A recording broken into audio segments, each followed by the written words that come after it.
Welcome to the Common Time Podcast, a show designed to give music educators practical, inspiring ideas for you and your program. Each week, we sit down with world-class educators, composers, and conductors to talk about teaching, leadership, and building programs that thrive without burning yourself out. So whether you're a band, orchestra, or choir director, our goal is simple: to help you grow and stay inspired and remember why you fell in love with teaching music in the first place. This is season 4, and we're diving even deeper. More real conversations, more actionable takeaways, and more voices shaping the future of music education. Let's get into the episode.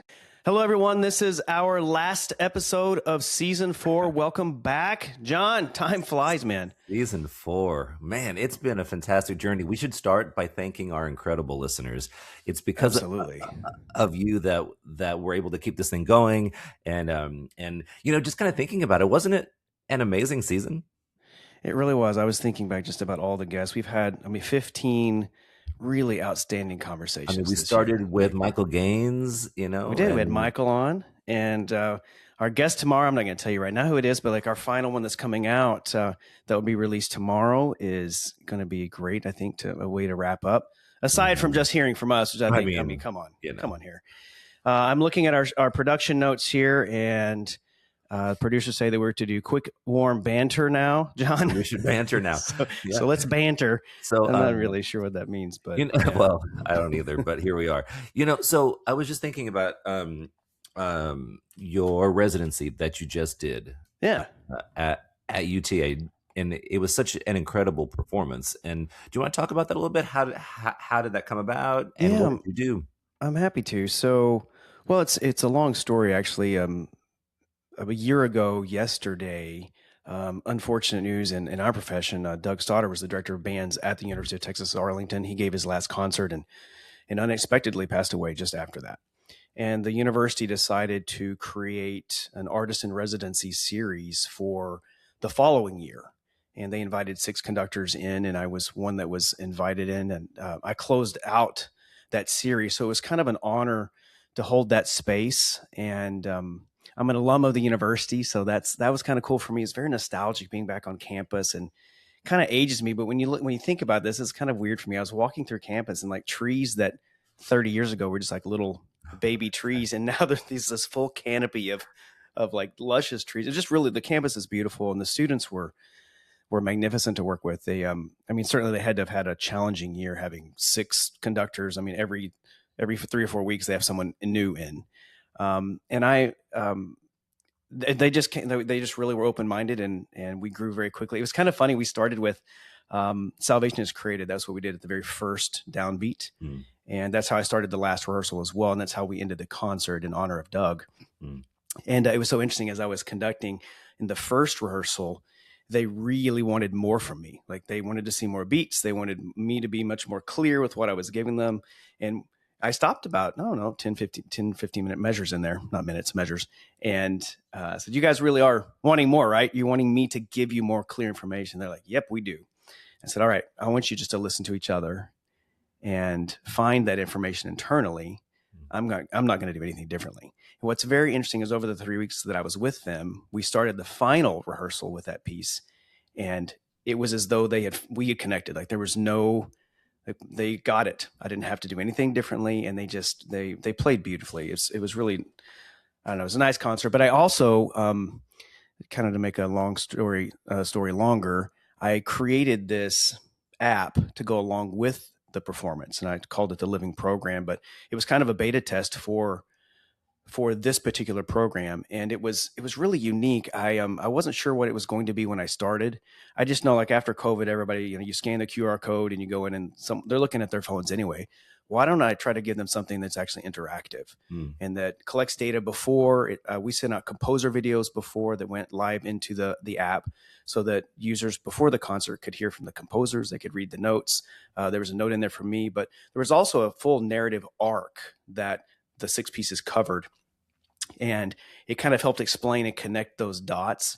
But then during the concert, there were a little pop-up that would show up that would just sort of mentally take the user to the space that piece represented in the concert.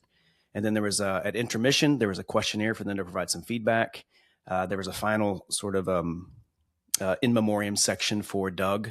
And then at the end, actually yesterday, another piece was sent out for reflections from the concert, and there was some really great feedback from that. So today I'm pushing out all of those responses so that everyone can see what everyone else was feeling in the room. So it was kind of an experiment, and there was a few things that I wish had gone differently with the app, but it was such a cool thing to connect with this particular concert. And the concert, I entitled it Transformation, and the idea that we are always becoming. Like, change is not an event, it is a condition, and that we never stop becoming. So that was what the entire concert was this idea of becoming throughout, and looking at that through a different lens with each piece of music. And we did close with Salvation is Created, but the final piece, big piece, was the Symphonic Metamorphosis by Impediment, and that's a piece I've loved for all of my life since I was introduced to Impediment. So for me, it was just an incredible experience to be in front of the ensemble and doing that piece. But anyway, I loved it. It was great. The kids were great. It was cool being back on campus, and this living program thing. It's cool. I'm hoping to kind of share that with others. And I can't wait for you to share it, because it's pretty genius. Actually, yeah, I was following along with it, and it has so many implications in the education world, in the professional world. So, well, when at the genesis of it, genesis of it, I was just thinking, like, most of us are on our devices probably more than we should be, but we still use them. They're still part of what we do, and especially the younger generation. We're seeing like more and more individuals that we're getting information from our device. Like, that's where we go first rather than even a computer. We go to the device first. So my thought process was like, if I could find a way onto their device in such a way that's creating something meaningful that kind of pulls everything together from a live performance, that maybe that would resonate. So that's kind of where the genesis is. We'll see, but yeah, it was interesting. You know what is also really exciting about the a residency that you just did, the conductor before you, Michael Haycock, we spoke to this season. Yeah, we did, actually. Remember? And he was talking about Lincoln Tripozzi, and he programmed that during that concert. And he did. So, yeah. And I actually spoke with the students about that. Because I followed Professor Haycock, which is, I mean, that's not the spot you always want. But I went in going thinking like, okay, everyone, so how was Professor Haycock? And I told them just straight up, I was really happy that they had the opportunity not only to be, in that space with him, but for him to have shared that piece with them, because I feel like he's probably, if he's not the most knowledgeable on it, he has to be in the top 3 people probably on the planet in terms of Lincoln Tripozzi. So yeah, I just told him straight out, you guys were very, very lucky to have had him, and hopefully I wouldn't have to stop in the concert. I'll tell you, the concert was incredible. It'll be posted. I talked to Chris Evans, who's the associate conductor there, and he said that they're going to post a YouTube video. So everybody listening should go and check it out, because it was a truly meaningful performance. Yeah, it really was. The students were, you think about Symphonic Metamorphosis, that's harder than the orchestral version, because of all the strings that have been written into the woodwinds, and bless their hearts. I mean, there are so many notes, and you can't get to all of them, to be honest with you. In the 3 weeks we had, there's no way to get to every single note. You just have to trust and hope that it all comes together, and it did. They did a beautiful job, and the principal flautist was fantastic on the third movement. It was just such a good. It was just meaningful for everybody. There was a lot of smiles on stage, and that's the way you want to leave a concert, like where you just feel good and you're able to just let go and conduct and communicate and collaborate and smile along the way. So it was certainly better than tears afterwards. Like, that's right. Oh, wow, that hurt. Oh. No. So anyway, John, so I know coming up, we're collaborating on a couple of things, but what's next for you? That's an excellent question. It's been a very challenging term for me, both personally, professionally, with my parents passing, but things are starting to get back to normal, which is nice. But professionally, it's been such an exciting term for me. My concert band played really well. We just had a concert last weekend. Speaking, and you did Lincoln Tripozzi, right? Lincoln Tripozzi, yeah. It's such good music, But I mean that, and I also gave a TED talk this past term. Yeah, let's stop right there. Let's just stop there, and like talk to us about how did this come about? What was the process? And like just give us everything. I think everybody that's listening to this probably has seen the TED Talk because it went pretty viral in the which was band really world. cool. Yeah. So I want to hear about how you got to it and like how did you know, plan it and all that. It's a really interesting process because you can apply for them. They come to you. And so I got an email and said, "Hey, do you want to give a TED Talk?" I'm like, "No." Because I don't know what people want to hear me say. You know, I mean, I've had a charmed life. I get to do my hobby every day. I get to teach fantastic students. Like, I mean, how do I put that into a package that is going to be helpful for people? But so we kind of worked it out. They convinced me to do it. But man, what an interesting process that was. I had a team of probably 20 people on the production side, on the speech writing side, on the editing side, the PR side. It was a really involved process. My coaching team was great, and it was just it was really special. And I'll take. I've always wanted to give one. You know, stand on the red dot and say thank you for coming to my TED Talk, and I actually did that, which is pretty cool. Yeah, but it turned out great, and it was a way for me to synthesize my own thoughts about how I was feeling about my speech impediment and having to kind of deal with that, because we all have our struggles, right? And that was just mine, and that's how I kind of got through it. But thankfully, it was very well received, so that's nice. Yeah, you know. But so now, David, you're talking about things that are upcoming, and tomorrow, actually, we are beginning our third collaboration in the sub-Saharan continent of Africa. So for our listeners, David and I and some other colleagues, we are in collaboration with a University of Cape Coast in Cape Coast, Ghana, to present these wind band pedagogy workshops for anyone in the world, but it's geared towards educators, professionals, amateurs, government musicians on the African continent.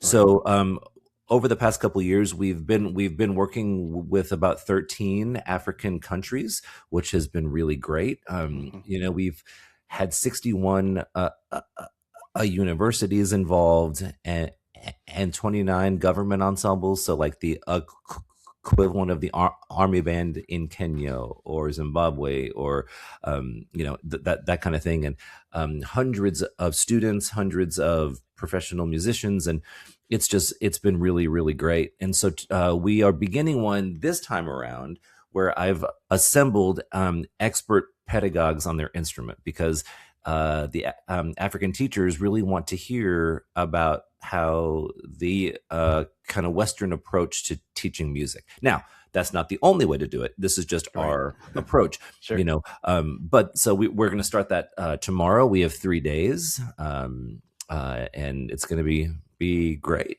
Yeah, fired up about it. Yeah, I'm looking forward to it as well. And I think the last time we did this, we had like 500, over 700 people participants, which is 13 African countries, the Middle East and Russia, Cyprus. So I'm really looking forward to kicking this one off this time around. And then that's leading to in 2027. Is that when the certification will possibly solidify, I suppose? Is that what we're looking for? So what we're kind of doing is through the a University of Cape Coast, we're creating a master's degree. It's going to start as a certification for a year while we finalize the accreditation through the Ghanaian Ministry of Education. But after that's done, it'll be a full-fledged master's degree in conducting and instrument pedagogy, which is really awesome. Great. It's the first of its kind, to my knowledge, on the African continent. On the continent, that is really cool. So it's a great project. I'm thankful to be a part of it, just as a cog in the wheel there. But it's such an interesting outreach, because I know the first time that we collaborated with them, they have just such a different experience with music, obviously. And what they have available to them and the resources they have available to them are so much less than what we typically have. So it's been, for me personally, it's been exciting to be able to share and help in that regard, because they just don't have, and also learning other approaches and other pedagogies, which I think is critical for us, right? Absolutely. It makes me a better teacher to think about how other people approach saxophone or percussion instruments specifically. I remember when Richard and I were there, and we were taking drumming lessons, and the sounds of those drums and the air hitting the dirt underneath, like, it's a sound that I'll never forget. It was so beautiful and incredible, and the like different genres of music and the different sounds they create, and the cultures are so diverse and wonderful. And I mean, it's a truly great collaborative. It's almost like a global cohort of music educators, right? Yeah, it really is, actually. For all of us. Yeah, very much. Yeah, so. Which is really cool, Yeah. So what we're really saying is Common Time's going global. We are going global, and we have been, right, on Spotify, we have been. right? Yeah, we've been killing it. I don't know all the numbers. The producers do all that stuff, but I know that we definitely have European reach, which is excellent. I don't know about Africa, though. They are. Listen, I mean, are they? Yeah, well, because I do send it to my colleagues over there. Okay, so good for them. Yeah, we're in Australia, Africa. Yeah, so I'm looking at the producers did a fantastic job. Thank you, producers. We should probably thank our producers, which are our wives, everyone. Yes. They are very helpful, not only in producing, but just keeping our lives sane and on track. But they did provide a set of notes for us, and one of them was a set of questions that we've received from listeners. So the first question is, are we going to have any choir people on? Well, yes, of course. I mean, it's such a fabulous genre, of course. Of course we will. So, just as we're ramping up, we're in our 4th season, but we really did start with just kind of what we knew. And we're both in the band world and the wind ensemble world. So we started there in, I guess, tying together with music education as well. And then in this last couple of seasons, we've moved around a little bit. We've had some orchestral conductors on. We had an author on. So yes, absolutely. We are expanding. I absolutely would love to hear from you as listeners on like choral individuals you would like to hear from, people that you would like to have a conversation with, and we will do that for you. As well as elementary music. I think that would be fantastic as well. So those two would sort of be our next focus of bringing in and trying to balance all the information that's coming out from the podcast. But yeah, if you have suggestions, please send them to us. I've also been thinking about mariachi as well. Yeah, that's actually true. And where I am, I mean, mariachi is a huge thing. Like the state of Texas now has a mariachi program that's at the UIL level, which is our sort of I don't even know, what is UIL exactly? University Interscholastic League. It's I don't know. That's where we it's like a performance evaluation for our state based on the performing arts standard, I would argue. Yeah, standard is what it'd be. It's really interesting. I've never been asked to describe what is UIL. I don't know. We just go to it. But in any case, mariachi was added several years ago, and it's a thriving program here. And hearing those ensembles play it's spectacular. Like it's such magnificent music, but the clarity that they like, articulation and like what they do, and also just culturally, it's really awesome to see. So yeah, that would be a good one too, John. Add that to my list. Come on. Yeah. You're not just a pretty face. It's far from it. So actually this does bring up a question. And I remember reading this just the other day. Somebody was asking what's going on with the Common Time Collective. The Common Time Collective. The Common Time Collective this is a space that it's a private group. And if you're not aware of it, we do have this private group on Facebook. And we created and made it private actually, so that it's a place that directors can go, they can ask questions, receive feedback, but it's in safety. There's going to be no parents in there. There's no kids in there. And it's also a place where we want it to all be collaborative and constructive. And I noticed, I went in and looked recently, there's a lot of people that have either suggested someone else or someone that's clicked, hey, I want to add this, but there are some membership questions. And you don't get admitted until you've answered those questions. So if you've clicked on Common Time Collective and you've not been a part of it, go in and answer those questions, because it helps protect the group from bot accounts and all the things that would keep us from making it a safe place. But this is also a place where we want to continue growing membership. It's not really membership, but I don't know what you call it there. Just people that are part of the collective, because we want to be able to collaboratively and collectively provide a resource, because we know that there are people that don't have someone that can come to their school every week. We had a guest on earlier in the season, Rebecca Warren, she came on and talked about small schools. And I was really kind of blown away by that conversation, because I did not realize like what it's like to live in rural North Dakota and be a music educator, because you may be teaching many things, including music education, but your program may be 5 people. So you have a quintet, and that is your music education program. And my mind was kind of blown about that. And then I remember her saying like, well, the next school may be an hour and a half away. So the idea of one director coming over and hearing someone else's rehearsal and running back to their school, like this happens all the time in the larger cities that we've been involved with and taught in. Like we would always have people in our rehearsal. It's easy to collaborate and do that. They don't have that.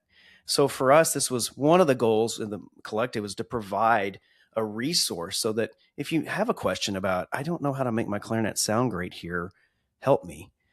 There's someone that's dealt with that already and that can provide that. And we've set it up in such a way that feedback would be given as, positive collaboration, as opposed to, why don't you already know this? Because that does happen in some groups where like someone asks a question and then it's like vultures just come at you. We just don't want that to be the case for here. So anyway, I'll just plug it. It's go to Facebook, look up Common Time Collective, and join it if you're not already in there. If you are in there, we would invite you to just throw up ideas, questions, things that come to mind that someone else may have already asked or needs to ask. Or if you have something happen in your rehearsal that was really meaningful, share that and allow other people to learn and grow from that. Because that's the purpose of it, is for us to all grow collectively. So yeah, that's a good question. So the another question is asking about our availability to do honor bands and clinics. Which, by the way, thank you for the question. So how do you handle scheduling honor bands and clinics? I stay pretty busy with all these projects that I've got going on, but I do try to work in as many as I can when it's available, when I have time available. And for me, it's a simple, email me. My email is dclemmer@mac.com. It will never change. It will always be my first initial, last name, mac.com. Even though Apple has tried to make me use iCloud and me and all that stuff, like I refuse. It is mac.com. So if anyone wants to hear from me, I'm happy to come out and help your group. I was lucky that when I was at UTA last week, one of my, I graduated from there. So one of my colleagues that I was in school with, who teaches at Harwood Junior High in HEB, he asked me to come out and hear his band. And I was like, I would love to come out and work with your bands. And he wanted me to come out the day before UIL. Wow. So I had a great time, but I went out, it was on my birthday, and they were using the Superior, what is it? The Blue Book? What's it called? The Blue Book we all use by Jeff King. Superior Performance, and I don't even know. I forget. Man, I hate to say that. We all call it the Blue Book in the industry. Sorry, Jeff. Exactly. Sorry, Jeff. Jeff has actually been on the podcast, so I now feel terrible. So anyway, he called up Exercise 1A, which I think most of us have used the book, know that. And then he gave the downbeat, and they played Happy Birthday for me. Oh, they did. It was such a remarkable moment. It took me a second. I was like, what is happening? This is not the right. Oh, this is Happy Birthday. So, but it was so interesting because I got to they were doing the Thunderer, which like the Marine Band version, like they downloaded the actual parts. It is hard. And so I got to work with them and help them. And he asked me if I would, would you conduct some of this? So I did. And I was as big and boisterous as I would be normally. And they went right with it. And his principal players had some soloists in some of the works that they were doing, and getting to kind of mold these middle school children in a way that like they were really thinking artistically toward the end of that, and still playing beautifully together and doing all the things that they need to do to achieve excellence at the UIL, performance evaluation. But they had a really great time. What was really challenging though is he's like, hey man, I want to pay you. And, but you got to fill out, there's like these 5 different documents that you have to fill out, and it has to go like, you got to create a vendor. and all the things. And he sent me these documents. I opened them and I sent him a text message and I just said, Doyle, I have 2 undergraduate degrees, a master's degree, and a doctorate, and I can't fill these out. I'm sorry. So don't worry about the money. I just want to come out and hear your band. But Exactly. anyway, it was a lot of fun. But so for anybody listening, please contact David. I'm also the same way. I typically book about a calendar year out, especially for all state or honor bands. But if I'm available, I'm happy to come out. You can send me an email, jdpas at umich.edu, or just go to the michiganmarchingband.com website, and under staff you can find me there. And David and I have done clinics all over the world, literally, and we always love it. And like, if I can do it, I'm happy to do it. So just we're always happy to help. That's one of the things too. The idea of helping. Whoever asked that, by the way. Yeah, the idea of helping, like, it's something that when we had one of the orchestral conductors on, Laura Jackson, I remember asking her, I don't remember the exact question, but something like, what do you feel like your responsibility is on the podium, or something of that nature?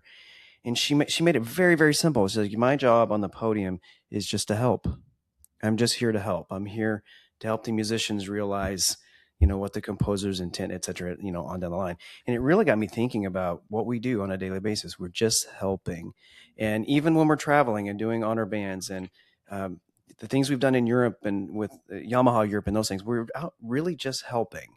And it's really, that's why I think even the podcast for me has become, it's a service that it's something we're doing as the kind of servant leadership mindset, but the idea like is something we can give back.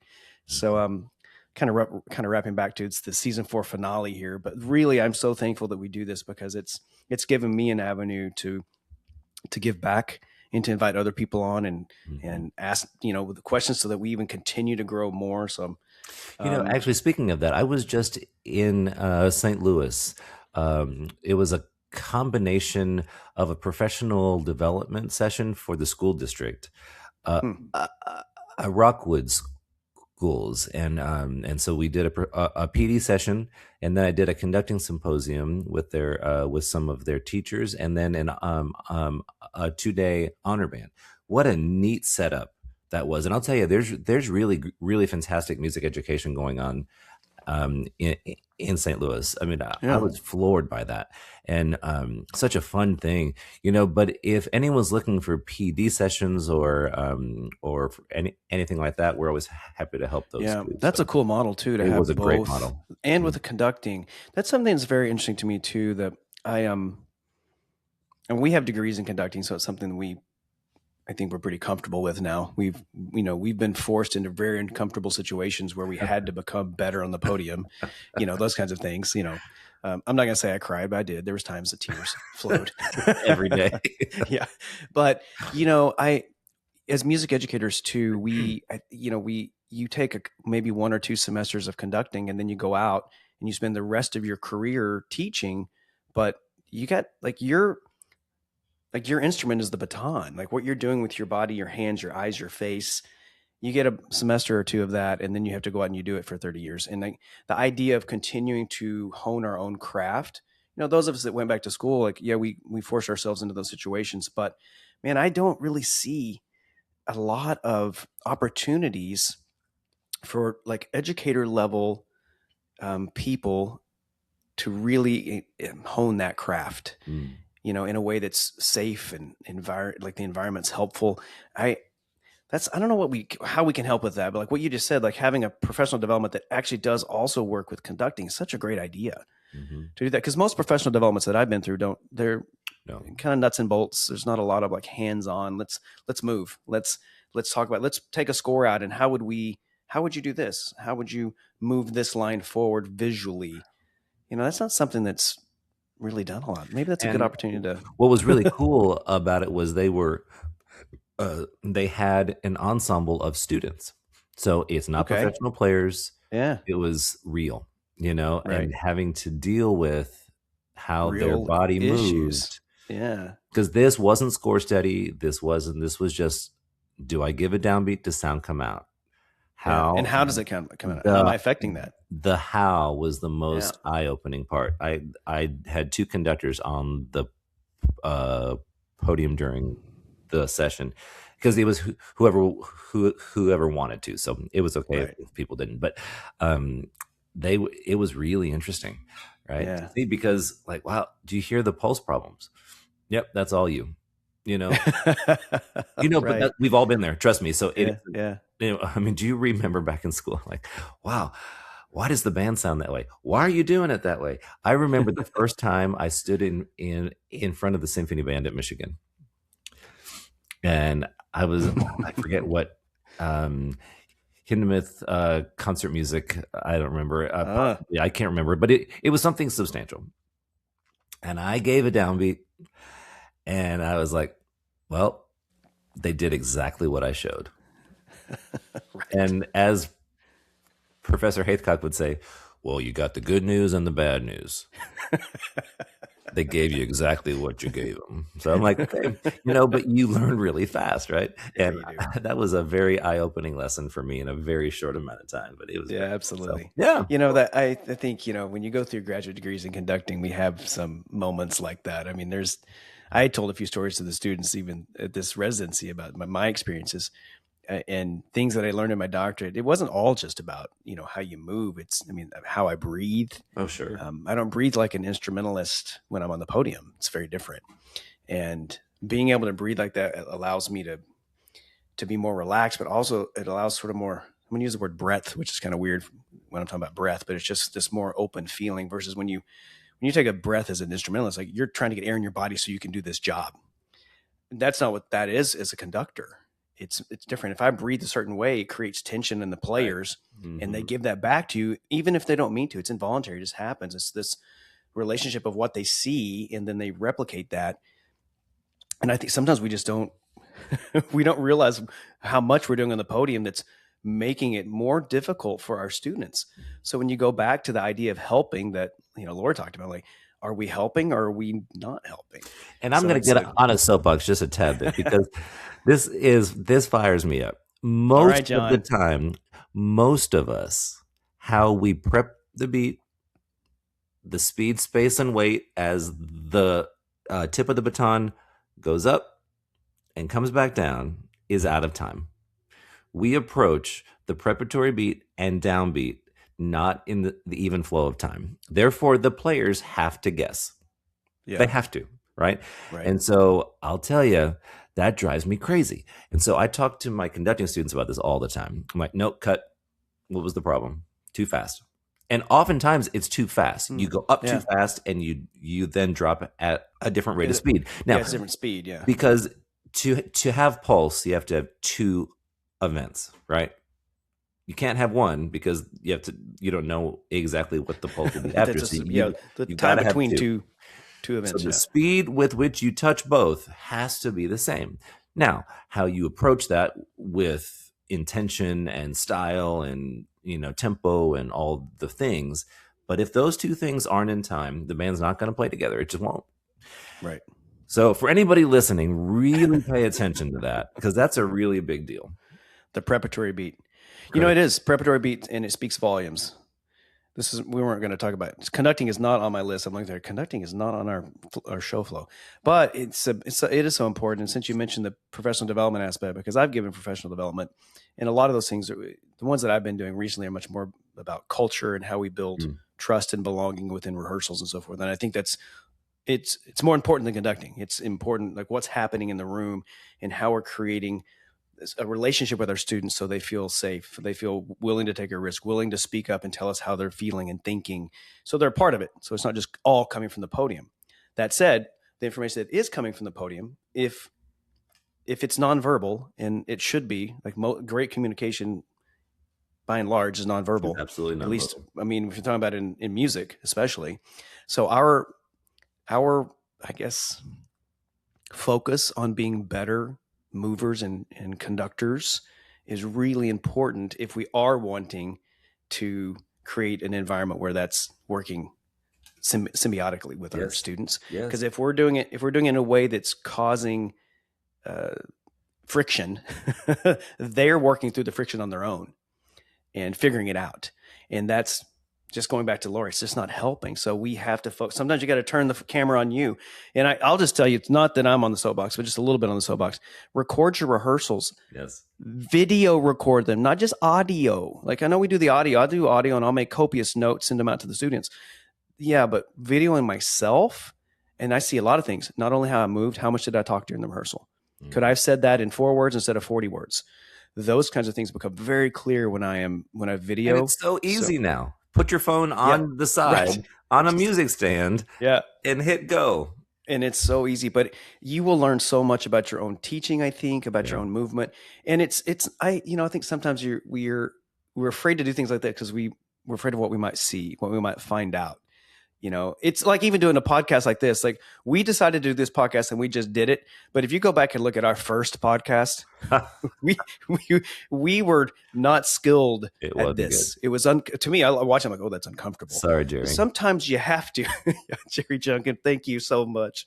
But in any case, we should have him back on. We should, and apologize. We should just really, we'll just do it for an apology, but just again to check in. It's been a couple of years.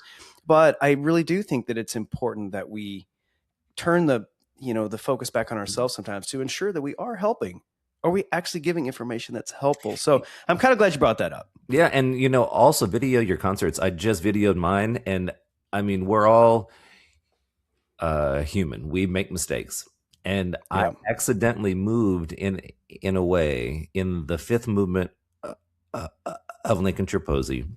I've never done it before. And it was the last statement of free time before the ultimate fermati, right? And I just moved, and the players, they interpreted that as me adding a beat.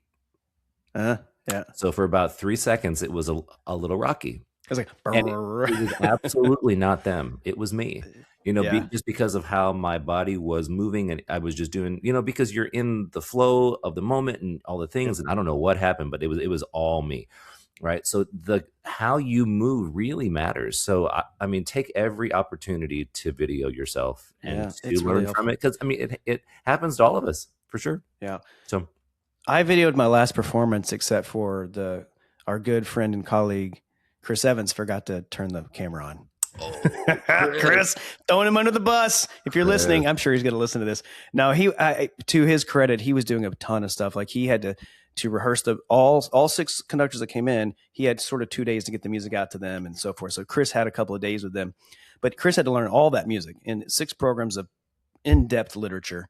And on top of that, he was running logistics for the concert. And I gave him this dashboard on his phone that went with the app, so that he had to fire certain pushes out during the concert. So we had 8 or 9 of those things that he was running. Plus one of the pieces I did used electronics. So I had wireless headphones and he started the electronics and was doing all that. So it wasn't really his fault. It was that I gave him a lot of stuff to do.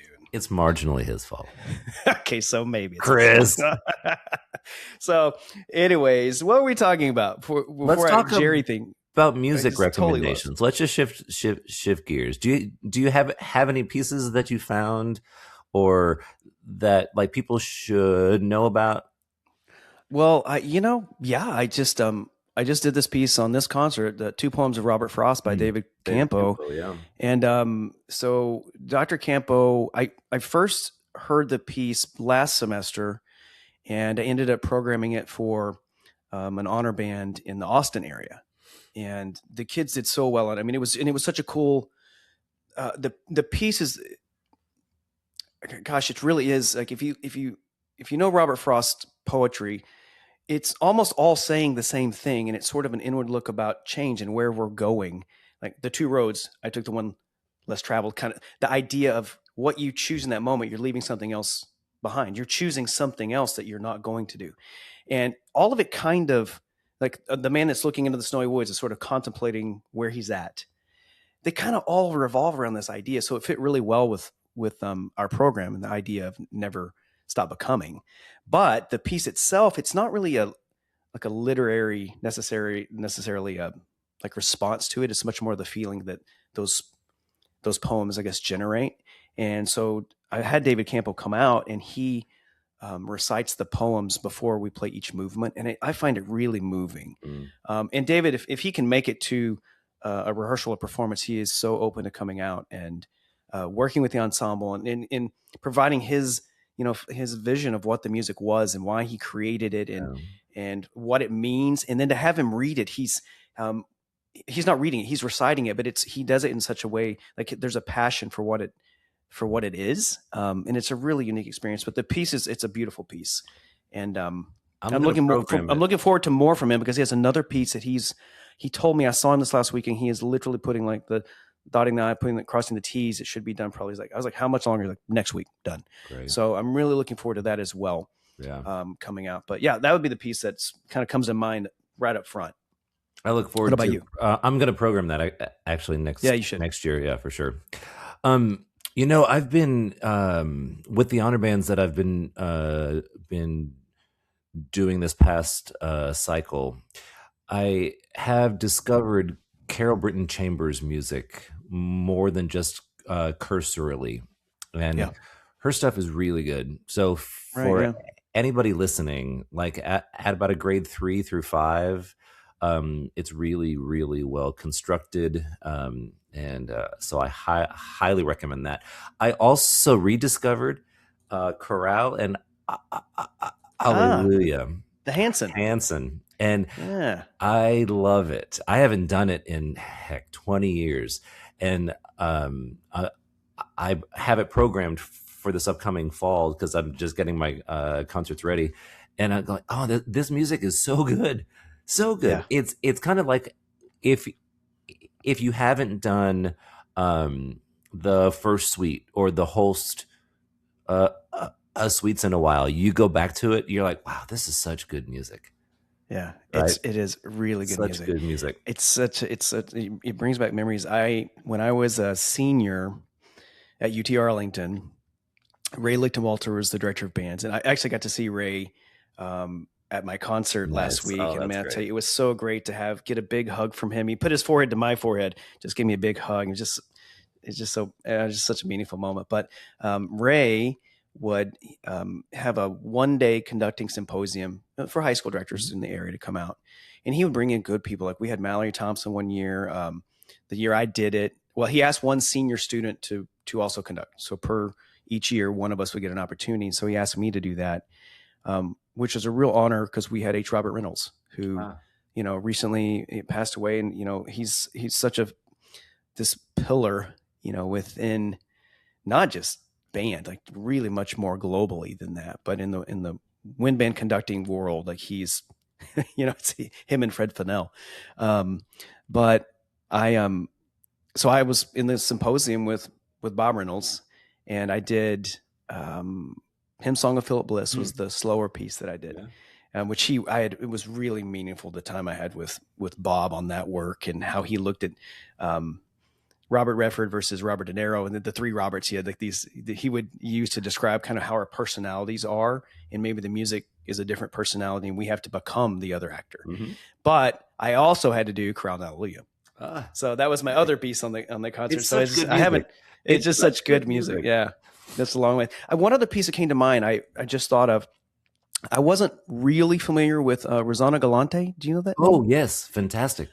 Really fantastic. Mm-hmm. And I'd seen the name and I just hadn't really worked with any of these works, but Redemption is a piece that the junior high band that I worked with a couple weeks ago, they were doing. And my goodness, this piece, there was so much opportunity for beauty in the piece and how it was constructed. Yeah. And there was so much opportunity for these students to express nuance and to really create sort of a personal statement. And I asked them, I was like, can you shape this? Can you do that? And they absolutely could. And they did. And it was beautiful. Like this principal flautist, like, can you add vibrato here and then crescendo through count 3? Yep. Did it. And it was like, there was just so much opportunity. And, some of the music that is composed for a middle school like band, sometimes it comes across as maybe just sort of formulaic versus like a real artistry, real depth of artistry.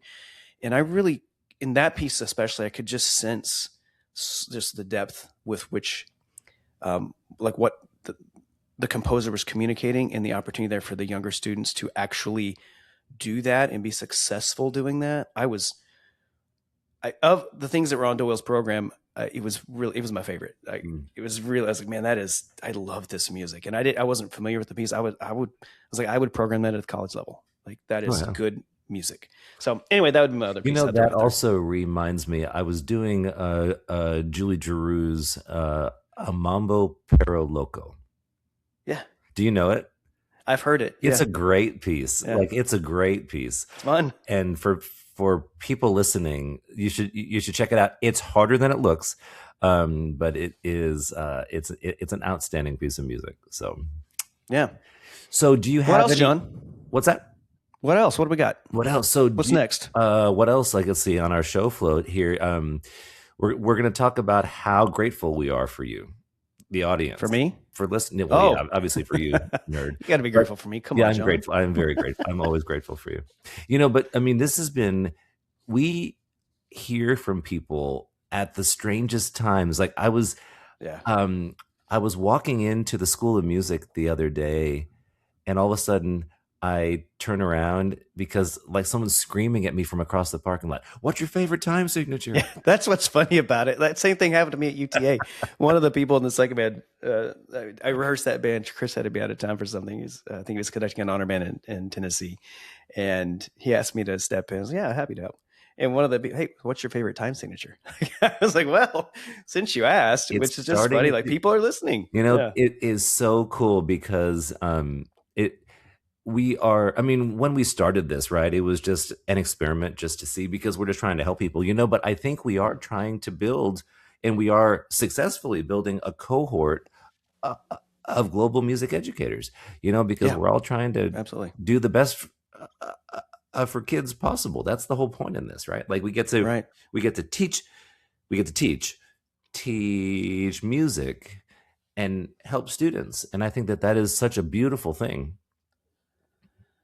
Yeah, I was looking at, it looks like we've spoken to, Jessica just sent some numbers, over almost 60 people so far, and 60 people that are, every time we speak to someone, I'm like, man, this person is so inspirational to me. Yeah.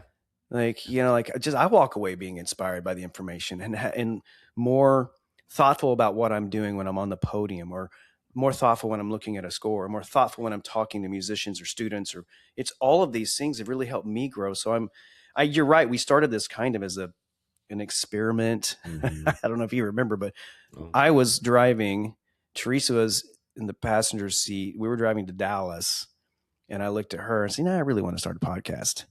And then we called you, and she's on her laptop. She opened her laptop and began starting, she created the logo.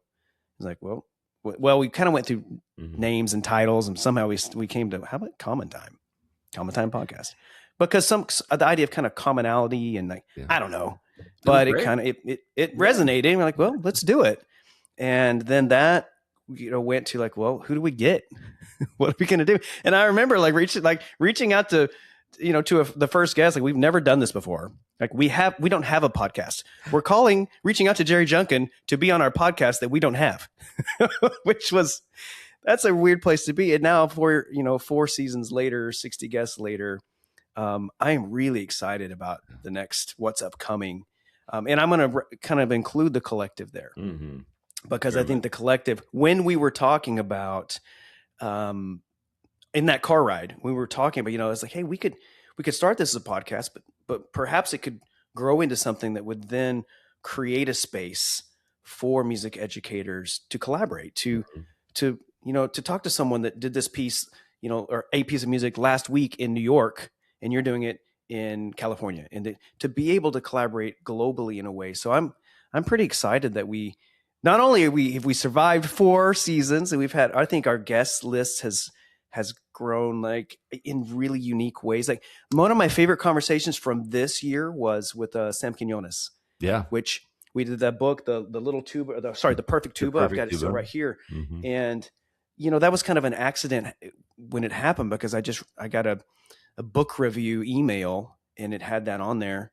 That's interesting. It's kind of a band thing, but this guy's not a band guy, which really piqued my interest. This is not a band person writing about music. I'm curious. So then when I got the book and read it, like what an inspiring story. First off, that he tells as a kind of a response to all of the work he did in, the drug crisis in LA and so forth, but like, is the response to that? And if you see Sam Quinones like do interviews and so forth, people ask him like, what's the solution to the drug epidemic? And his response is like, join the band, be in band, which is such an important point for advocacy. Like, look, what band programs are doing, what music educators are doing, what all of you are doing that are out there is so important.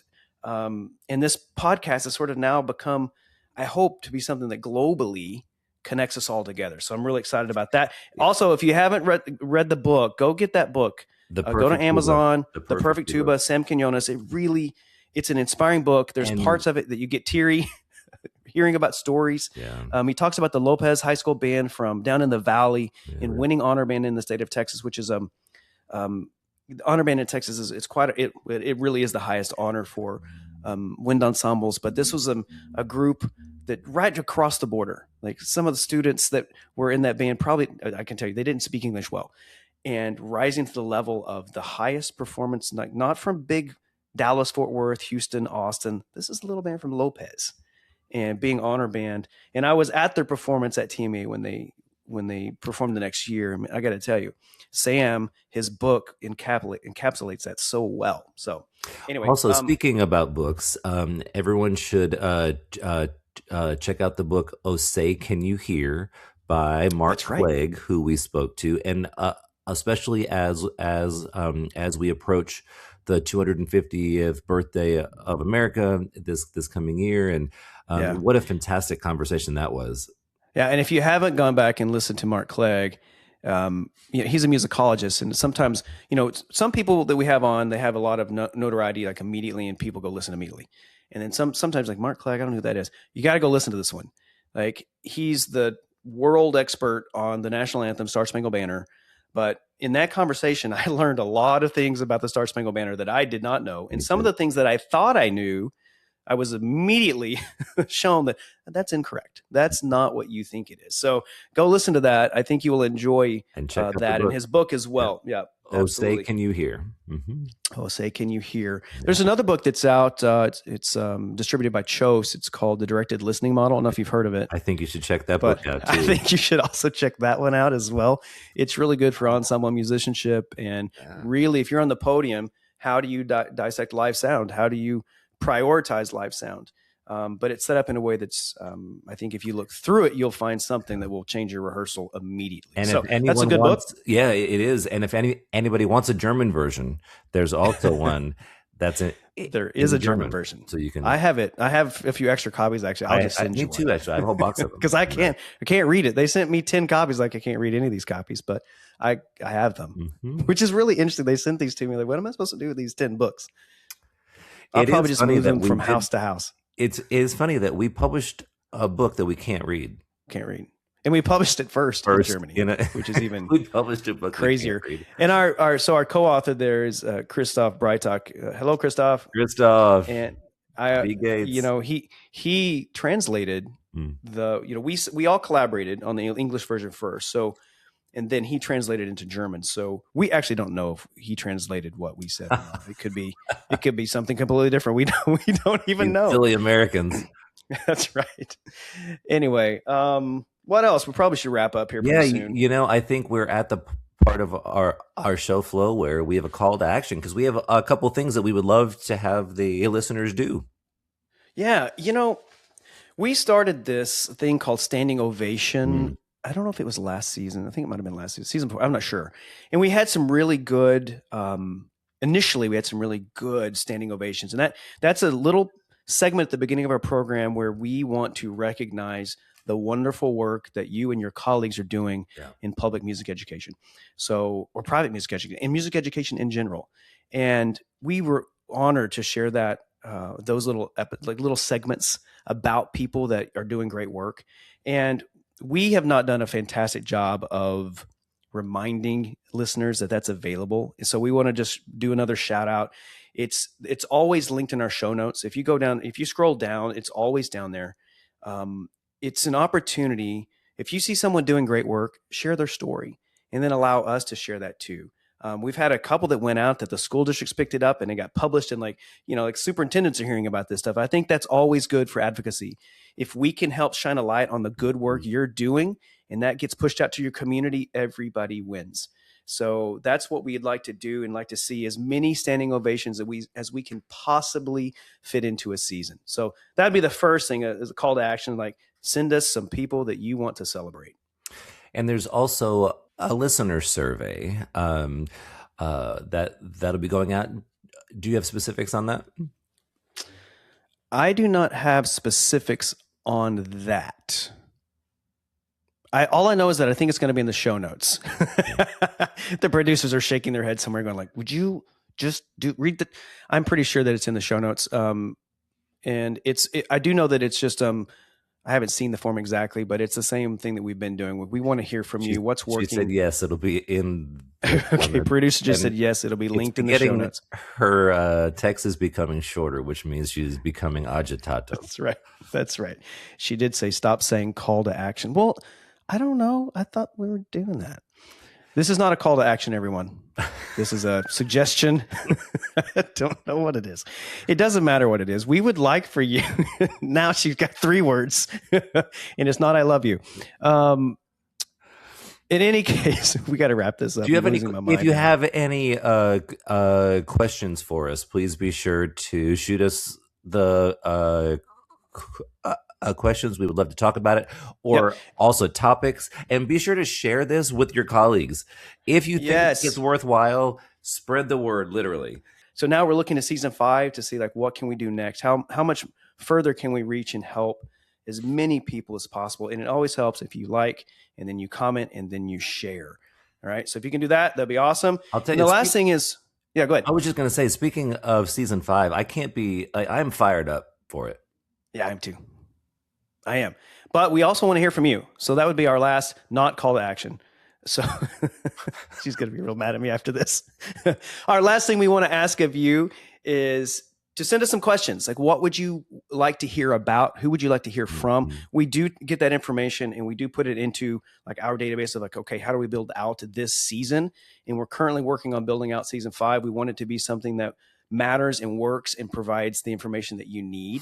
So please just take a moment, send us an email, and let's get it going. Just as we kind of wrap this up, I am thankful for all of our listeners. David, I'm always thankful for you. Teresa, obviously Jessica, as well. I am so thankful for everybody. Next time I see you, which will be in 5 days, we're going to be in Ireland. Yes.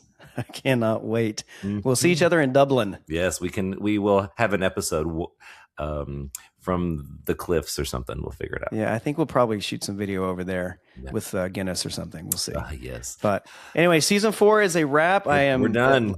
With you, John. I'm thankful for you. I'm thankful for our wives. And this thing that was just an experiment, I'm extremely grateful that we have the ability to continue doing it. And I'm looking forward to season 5. Season 5. Here we go. And that's a wrap on today's episode. Thanks for spending part of your day with us on the Common Time Podcast. If today's conversation gave you something to think about or something to try with your students, we'd love for you to share this episode with a colleague. And you can also follow us on social media for episode clips, behind-the-scenes content, and updates to our upcoming guests. And if you haven't already, please be sure to subscribe so that you never miss an episode. Until next time, keep making music and keep making a difference.